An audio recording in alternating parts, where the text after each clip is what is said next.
Well, a fantastic result today against the league leaders of the conference, and really a goal from Elvis to grace any game. Yes, we thought we got pegged back there, and rightly so. I mean, Wimbledon, we're under pressure for long spells in the second half. They deserved their equaliser. Some people might have said it wasn't a penalty, but they deserved to equalise, and they got back in the game. We were all looking at a replay, and credit to my boys. They kept going, and they did it when they went. When they got back to parity at 1-1, they went again and got the next goal. And obviously 2-2, they went again, and sort of counter-punched and the knockout blow really, and a great finish from Elvis. And also a great finish from Moses for the first goal. A wonder strike really, and left foot I think as well. Yeah, it was a two-touch finish, wasn't it? He's getting into area finally. Whether he scores or not, he's now getting into areas where I want him to be. Particularly when we play him out wide on the right in a 4-3-3 or 4-5-1. The first time the pennies dropped was at Dover on Tuesday, where he found himself in the middle of the goal in the 6-yard box from a left wing cross, and he tucks it away. Today he's found himself in the middle of the goal in the 18-yard box, and he tucks it away. So the penny's dropping. We talked about it all season.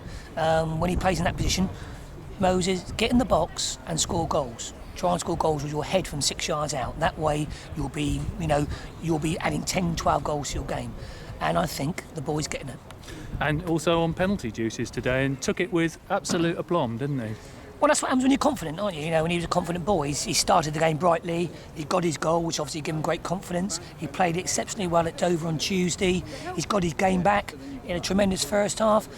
And because we had our, three players not on the pitch who are penalty takers, well, apart from Elvis, who we've now taken off penalties, Gilly and Craig and the next two to take penalties, they're on the bench. So I said to him today, if a penalty happens, the most confident person on the pitch, whoever it may be, is grab the ball and take responsibility, and Moses did that.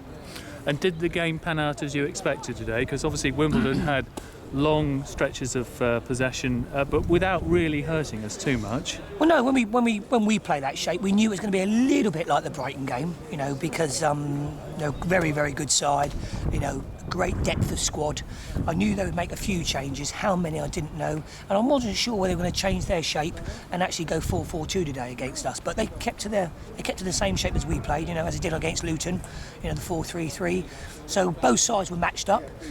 We knew they'd have a lot of the ball. We knew they'd build from the back, and we knew they'd throw bodies at us. Pleased that Mr. Kedwell didn't start. That's no disrespect to the boys who did start for them, but pleased that he didn't start. Yes, you're going to come under pressure, not just here, but in cup football when you're away from home. And we weathered that well. I thought we got through the worst spell in the second half until they got their penalty, but very pleased that we got the knockout blow in the end. And did Doyley say anything about the penalty at all? Because it looked, from where I was standing, quite harsh, but you seem to think that with your arm out. The decision's a decision. It's happened, it's gone, we can't change it, but it looked harsh enough. I just had a word with Doyle in the dressing room, and he said my arm was tucked right in, Gaffer. It wasn't stuck out. But, as I said, when 1,000 people behind the goal, raw handball, sometimes it works. And I thought again today our two real pedigree players, Lee Sawyer and Elvis Hammond, stood out a mile today. I'm not going to comment on individuals. I don't think it's fair to comment on individuals because, today's performance, as with most weeks, is a collective effort, and we've got through big cup ties this season by every member of the 14 doing their shift. So it wouldn't be fair for me to say, Elvis, Lee or Adam Doyle, whoever, and to say, he was my man of the match. I think the 14 men who entered the field today were all man of the matches. And I know you don't want to talk about players, but I mentioned Andy Little, who perhaps came in for a bit of stick after conceding Dover's second goal on Tuesday night, but today he made some fantastic saves as well to keep us in it. Well, he's done that all season, hasn't he, Andy? He's been superb since I brought him to the club. He's Mr. Calm, he never flusters. And we're all human, we all make mistakes, and we all know that when you're a goalkeeper and you make a mistake, 9 out of 10 times it ends up in the back of the net, and that's the unfortunate thing when you're a goalkeeper. He obviously he's going to hold his hands up on Tuesday and say, sorry boys, I let you down, but he hasn't let us down. He's made a mistake, he's conceded a goal, but he hasn't let us down because he's won us more points than he's lost us.